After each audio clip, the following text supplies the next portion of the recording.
নমস্কার বন্ধুরা, life easy আমিতে আপনাদের সবাইকে স্বাগত জানাই। আজ আমি আপনাদের সাথে শেয়ার করব আলু কাটলি রেসিপি। খুবই সহজ পদ্ধতিতে আজ আলু কাটলি বানাবো, তবে খেতে কিন্তু খুবই টেস্টি হয়। তো দেরি না করে আজকের রেসিপি শুরু করব। আর আমার চ্যানেল এখনও না সাবস্ক্রাইব করা থাকলে সাবস্ক্রাইব করার অনুরোধ রইল। বন্ধুরা, আলু কাটলি বানানোর জন্য আমি এখানে আলু নিয়েছি। আলুগুলো এইভাবে গোল গোল করে কেটেছি। আর আলুগুলো কিন্তু বেশি মোটা অথবা বেশি পাতলা করে কাটলা যাবে না, তাহলে কিন্তু রান্না করার সময় আলু গলে যাবে। আলুগুলো খুব ভালো করে আমি ধুয়ে নিয়েছি। এবার এখানে দেখুন নিয়েছি পেঁয়াজ কুচি, টমেটো গোল গোল করে কেটে নিয়েছি, লঙ্কা কুচি নিয়েছি, আর 1 চামচের মতো গ্রেট করে রাখা আদা আর রসুন নিয়েছি। এবার চলে যাব রান্নায়। তো রান্না করার আগে আমি একটা মশলা বানিয়ে নেব। তো মশলার জন্য আমি শুকনো কড়াইয়ে দিয়ে দিলাম 1/2 চামচ জিরে আর 2টো শুকনো লঙ্কা। আপনারা এখানে অল্প পরিমাণে মৌরি অ্যাড করতে পারেন, তবে আমি করিনি। এবার এটা লো ফ্লেমে মশলাটা ভেজে নেব, তবে এটা কোনোভাবেই কিন্তু পোড়ানো যাবে না। মশলা থেকে যখন একটা সুন্দর গন্ধ বেরোবে এটা নামিয়ে গুঁড়ো করে নেব, তবে খুব পাউডার করে নিলে হবে না। এবার বাকি রান্না করার জন্য একটা কড়াইয়ে আমি তেল দিয়ে দিলাম পরিমাণ মতো। তো তেলটা খুব ভালো করে গরম করে নিয়ে এখানে দিয়ে দিলাম অল্প পরিমাণে কালো জিরে ফোড়ন। এবার কালো জিরে ফোড়ন দেওয়ার পর একটু নেড়ে চেড়ে নিয়ে যখন খুব ভালো গন্ধ বেরোবে তখন এখানে দিয়ে দেবো পেঁয়াজ কুচি। এখানে একটা মিডিয়াম সাইজের পেঁয়াজ আমি কুচি করে রেখেছিলাম, সেটাই দিয়ে দিলাম। পেঁয়াজটা ভেজে নেব, তবে খুব কালার করার দরকার নেই, অল্প ভেজে নেব, শুধুমাত্র কাঁচা ভাবটা চলে গেলেই হবে। তো দেখুন পেঁয়াজটা আমি হালকা ভেজে নিলাম। হালকা ভেজে নেওয়ার পর এখানে দিয়ে দিলাম কাঁচা লঙ্কা কুচি দেওয়ার পরও একটু নেড়ে চেড়ে নেব। তারপর দিয়ে দেবো গ্রেট করে রাখা আদা রসুন। এবার আদা রসুন দিয়েও কিছুক্ষণ ভেজে নেব, এটা কাঁচা গন্ধ চলে যাওয়া অবধি।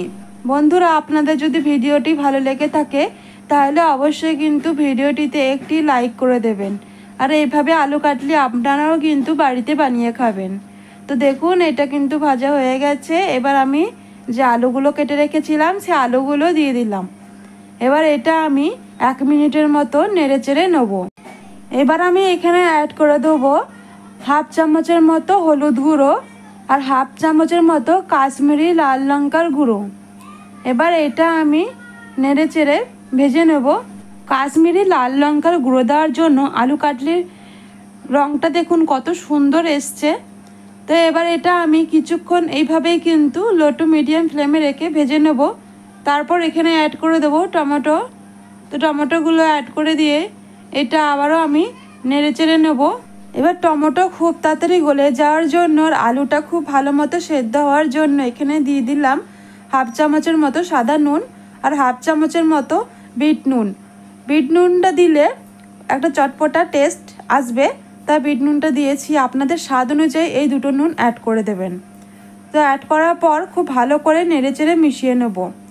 আর এটা রান্না করতে থাকবো যতক্ষণ না আলুটা খুব ভালোভাবে রান্না হয়ে যায়। তো তার জন্য এটা আমি ঢাকা দিয়ে দিয়ে রান্না করব। আর মাঝে মাঝে কিন্তু ঢাকা খুলে নেড়ে চেড়ে দিতে হবে, নাহলে কিন্তু আলুগুলো আবার নিচ দিয়ে লেগে যাবে।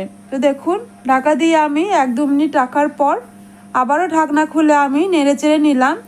এইভাবে আমি 4 থেকে 5 মিনিটের মতো ঢাকা দিয়ে দিয়ে রান্না করে নেব, যতক্ষণ না আলুটা খুব ভালো মতো সিদ্ধ হয়ে যাচ্ছে। 4-5 মিনিট ঢাকা দিয়ে রান্না করার পর দেখুন আলুগুলো কিন্তু একদম সিদ্ধ হয়ে গেছে আর এটা একদম রেডি হয়ে গেছে। এবার আমি যে মশলাটা প্রথমে বানিয়েছিলাম সেটা পুরোটাই আমি এখানে দিয়ে দিচ্ছি। দেওয়ার পর আলু কাটলির সাথে খুব ভালো করে এটা মিশিয়ে নেব। তো দেখুন মিশানো হয়ে গেছে। এবার এখানে দিয়ে দিলাম ধনেপাতা কুচি। তো পরিমাণ মতো ধনেপাতা কুচি দেওয়ার পর এটা আমি খুব ভালো করে মিশিয়ে নিচ্ছি। আর ধনেপাতা দেওয়ার জন্য আলু কাটলির টেস্ট কিন্তু আরও বেড়ে যায়, তো ধনেপাতাটা অবশ্যই দেওয়ার চেষ্টা করবেন। ব্যাস তৈরি হয়ে গেল আলু কাটলি। এবার এটা আমি একটা জায়গায় নামিয়ে নিচ্ছি। তো বন্ধুরা, এই ছিল আজকের রেসিপি কেমন লাগলো অবশ্যই কিন্তু আপনারা কমেন্ট করে জানাবেন। আর এইভাবে আলু কাটলি আপনারা বাড়িতে তৈরি করবেন, আশা করছি আপনাদের অনেক ভালো লাগবে। আর আজকের ভিডিওটি ভালো লেগে থাকলে লাইক অ্যান্ড সাবস্ক্রাইব করে দিয়ে পাশে থাকবেন এরকম নতুন নতুন রেসিপির ভিডিও পাওয়ার জন্য। তো আজকের মতো এই অবধি, আবারও হাজির হব অন্য কোনো দিন নতুন কোনো রেসিপি নিয়ে। ভালো থাকবেন, সুস্থ থাকবেন, ধন্যবাদ।